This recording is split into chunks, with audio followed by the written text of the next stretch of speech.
കാഫിർ സ്ക്രീൻഷോട്ട് കേസിൽ അറസ്റ്റ് ജിതിൻ ഭാസ്കറാണ് അറസ്റ്റിലായത്. ഡിവൈഎഫ്ഐ വടകര ബ്ലോക്ക് കമ്മിറ്റി അംഗവും വടകര സ്ക്വാഡ് വാട്സ്ആപ്പ് ഗ്രൂപ്പിന്റെ അഡ്മിൻമാരിൽ ഒരാളുമാണ് ജിതിൻ ഭാസ്കർ. MS അനീഷ് കുമാർ ചേരുന്നുണ്ട് കൂടുതൽ വിവരങ്ങളുമായി. അനീഷ്, ഇപ്പോഴത്തെ ജിതിൻ ഭാസ്കർ ആ ഗ്രൂപ്പിന്റെ അഡ്മിൻ അറസ്റ്റിലായിരിക്കുകയാണ്. ഈ ഗ്രൂപ്പിൽ നിന്നാണ് ഈ സ്ക്രീൻഷോട്ട് ലഭിച്ചതെന്നാണ് ആരോപണ വിധേയർ നൽകിയിട്ടുള്ള മൊഴി. അപ്പോൾ ഇതിന് പിന്നിൽ ഇനി കൂടുതൽ ആളുകളുണ്ടോ എന്നുള്ള കാര്യങ്ങളൊക്കെ ഈ ജിതിനെ ചോദ്യം ചെയ്യുന്നതിലൂടെ വ്യക്തമാകുമായിരിക്കും അല്ലേ?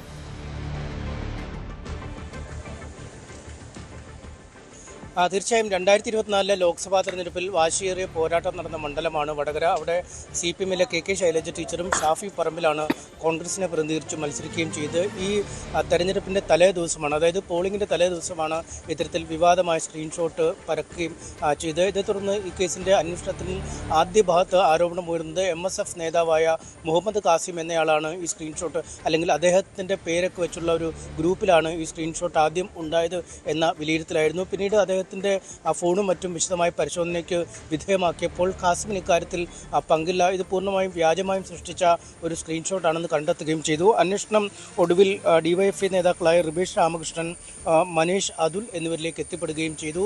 ഈ 3 പേരിലേക്ക് എത്തിയ ശേഷം റിബേഷിന് ഈ സ്ക്രീൻഷോട്ട് എവിടെ നിന്നാണ് ലഭിച്ചതെന്ന് കണ്ടെത്താൻ കഴിഞ്ഞില്ല എന്ന് പറഞ്ഞ് പോലീസ് കഴിഞ്ഞ LDF സർക്കാരിൻ്റെ അവസാന കാലത്ത് കോടതിയിൽ റിപ്പോർട്ട് നൽകുകയും ഈ കേസന്വേഷണം അവസാനിപ്പിക്കണമെന്ന് ആവശ്യപ്പെടുകയും ചെയ്തു. എന്നാൽ അതിനു പിന്നാലെയാണ് കേരളത്തിൽ ഭരണം മാറുകയും UDF സർക്കാർ അധികാരത്തിൽ വരികയും ചെയ്തു. ഒരു പ്രത്യേക അന്വേഷണ സംഘത്തെ തന്നെ കുറ്റ്യാടി MLA പാറക്കൽ അബ്ദുള്ളയുടെ നിവേദനത്തിന്മേൽ ആഭ്യന്തര വകുപ്പ് നിയോഗിച്ചു. ഈ സംഘം നടത്തിയ അന്വേഷണത്തിൽ ആദ്യം തന്നെ റിബേഷ് രാമകൃഷ്ണൻ, മനീഷ് അതുൽ തുടങ്ങിയവരെ ചോദ്യം ചെയ്തു. ഇവർ പ്രത്യേക അന്വേഷണ സംഘത്തിന് നൽകിയ മൊഴി വടകര ആസ്ഥാനമായുള്ള വടകര സ്ക്വാഡ് എന്ന ഇടത് സഹയാത്രികർ അല്ലെങ്കിൽ DYFI നേതാക്കളും പ്രവർത്തകരുമൊക്കെ ഉൾപ്പെടുന്ന വടകര സ്ക്വാഡ് എന്ന ഗ്രൂപ്പിൽ നിന്നാണ് തനിക്ക് ഈ സ്ക്രീൻഷോട്ട് ലഭിച്ചതെന്ന് റിബേഷ് രാമകൃഷ്ണൻ പറഞ്ഞു. മനീഷ് അതുൽ എന്നിവരും സമാനമായ മൊഴി തന്നെയാണ് നൽകിയത്. ഇതിനുശേഷമാണ് ഈ ഗ്രൂപ്പിൽ ഈ സ്ക്രീൻഷോട്ട് പങ്കുവെച്ചത് ആരാണെന്നുള്ള അന്വേഷണം നടന്നത്. ഇതിൽ വടകര ബ്ലോക്ക് കമ്മിറ്റി അംഗം, DYFIയുടെ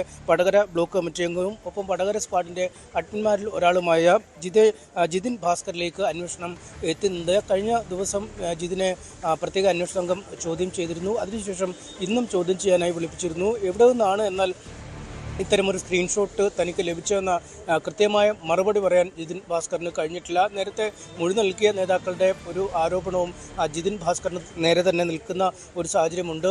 ഇത്തരത്തിലാണ് ഇപ്പോൾ ജിതിൻ ഭാസ്കറിൻ്റെ അറസ്റ്റിലേക്ക് കാര്യങ്ങൾ എത്തിയിരിക്കുന്നത്. ഫോറൻസിക് പരിശോധനയ്ക്കായി ഫോണുകളും മറ്റുമൊക്കെ നേരത്തെ നൽകിയിരുന്നു. അതിൻ്റെ ഫലങ്ങളും വൈകാതെ ലഭിക്കും. എന്തായാലും ജിതിൻ തന്നെയാണ് ഈ സ്ക്രീൻഷോട്ട് ഷെയർ ചെയ്തത് എന്ന കൃത്യമായ നിഗമനത്തിൻ്റെ അടിസ്ഥാനത്തിലാണ് ക്രൈംബ്രാഞ്ച് ഇപ്പോൾ അദ്ദേഹത്തെ അറസ്റ്റ് ചെയ്തിരിക്കുന്നത്. എന്തായാലും വലിയ തിരിച്ചടിയാണ് CPM-ന് അല്ലെങ്കിൽ DYFI അടക്കമുള്ള സംഘടനകൾക്ക് ഇക്കാര്യത്തിൽ ഉണ്ടായിക്കൊണ്ടിരിക്കുന്നത്. വലിയ പ്രതിരോധവുമായി അവർ നേരത്തെ തന്നെ രംഗത്തെത്തിയിരുന്നു. കാരണം ഈ കാഫിർ സ്ക്രീൻഷോട്ടിൻ്റെ പേരിൽ സംഘടനയെ പ്രതിക്കൂട്ടിൽ നിർത്തുന്നതിനും നിരപരാധികളായ ആളുകളെ അറസ്റ്റ് ചെയ്യുന്നതിനുമുള്ള അല്ലെങ്കിൽ അവരെ കേസിൽപ്പെടുത്തുന്നതിനുള്ള നീക്കങ്ങൾ പോലീസ് നടത്തുന്നു എന്നൊക്കെ ആരോപിച്ച് DYFI രംഗത്തെത്തിയ ഒരു സാഹചര്യമുണ്ടായിരുന്നു.